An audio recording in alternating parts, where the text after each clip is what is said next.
Film की कहानी जेन के इर्द गिर्द घूमती है, जिसे अपनी दिवंगत मौसी से एक रेंट कंट्रोल ब्राउनस्टोन अपार्टमेंट विरासत में मिलता है। अपने बॉयफ्रेंड ग्रेग के बार बार समझाने के बावजूद जेन तय करती है कि वह पहली बार अकेले रहकर अपनी जिंदगी शुरू करेगी। वहां उसकी मुलाकात पहली मंजिल पर रहने वाली पड़ोसन मार्था स्टुअर्ट से होती है, जो उसे इमारत में रहने वाले सभी लोगों के नाम बताती है। इनमें चौथी मंजिल पर रहने वाली एक बूढ़ी और एकांत प्रिय महिला एलिस भी शामिल है। अगली सुबह जेन को अपने दरवाजे पर एक नोट मिलता है, जिसमें शिफ्टिंग के दौरान हो रहे शोर की शिकायत होती है। जेन इसे नजरअंदाज कर देती है और फर्नीचर जमाने का काम जारी रखती है। थोड़ी देर बाद एक नोट और आता है और जब कोई उसके ताले से छेड़छाड़ करता है तो वह एक ताला साज को बुलाती है। ताला साज एक अजीब आदमी होता है जो जेन के सामने वाली इमारत में रहता है और जिसे जेन ने पहले किसी महिला को नुकसान पहुंचाते हुए देखने का शक किया था। जेन की दोस्ती मिस्टर कॉलिंस से हो जाती है, जो एक भले बुजुर्ग और ग्रेग के भी हाई स्कूल के दोस्त रह चुके हैं। ग्रेग के साथ इस बात पर झगड़े के बाद कि जेन उसके साथ रहने से क्यों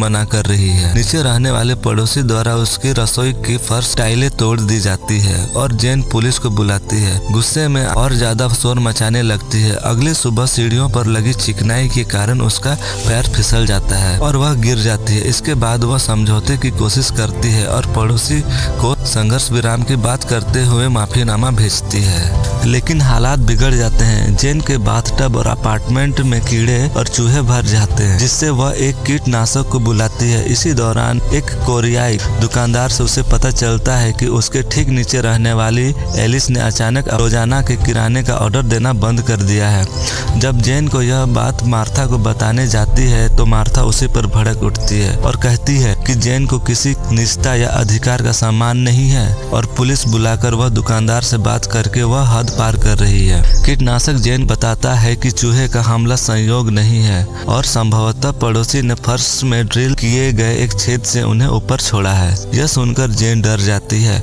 वह सबूत जुटाने के लिए चौथी मंजिल के अपार्टमेंट पर घुसने का फैसला करती है। वहां उसे पिंजरे में बंद चूहे, चूहिया, एक टाइपराइटर और छत पर उसकी अपनी फर्नीचर की पूरी मैपिंग बनी हुई मिलती है। साथ ही दीवार पर पोर्ट कॉलिंस लिखा हुआ मिलता है। इसके बाद बाजार से उसे सूचना मिलती है कि उसके लिए एक पैकेज आया है। जब वह बड़ा सा पैकेट खोलती है तो उसमें पैकिंग नूडल्स भरे होते हैं, वही जो उसने पड़ोसी के दरवाजे के बाहर कचरे में देखे थे, और साथ में ही उसका माफीनामा, जिस पर लिखा हुआ होता है ट्रू एक्सेप्टेड, संघर्ष विराम स्वीकार। यह देखकर वह घबरा जाती है। तभी उसने अपनी मौसी की लाश की तस्वीरें मिलती है। वह सबूत समेटकर पुलिस के पास जाने का फैसला करती है, लेकिन किसी अज्ञात पड़ोसी द्वारा उस पर हमला कर उसे बेहोश कर दिया जाता है और सारे सबूत चुरा लिए जाते हैं। अस्पताल से छुट्टी मिलने के बाद जेन ग्रेग और पुलिस को फर्श में किए गए छेद के बारे में दिखाने की कोशिश करती है, लेकिन वह छेद रहस्यमय तरीके से गायब हो चुका होता है। ग्रेग जेन को समझाने की कोशिश करता है कोई भी उसकी बातों पर यकीन नहीं कर रहा है और बेहतर होगा कि वह अपार्टमेंट छोड़कर उसके साथ रहने लगे। जेन वापस अपार्टमेंट जाती है और गुस्से में पड़ोसी के दरवाजे पर जोर जोर से पीटते हुए उसे बाहर आने को कहती। मिस्टर कॉलिंस उसे सांत्वना देते हैं और अपने घर ले जाते हैं। वहां जेन कॉलिंस की छत पर अजीब पैटर्न देखती है और भयभीत होकर पोर्ट कॉलिंस शब्द पढ़ लेती है। तब उसे एहसास होता है कि असल में वही मिस्टर कॉलिंस आतंकित कर रहा था। वह तुरंत जेन को बेहोश कर चौथी मंजिल पर ले जाता है। जेन एक ऐसे कमरे में होश में आती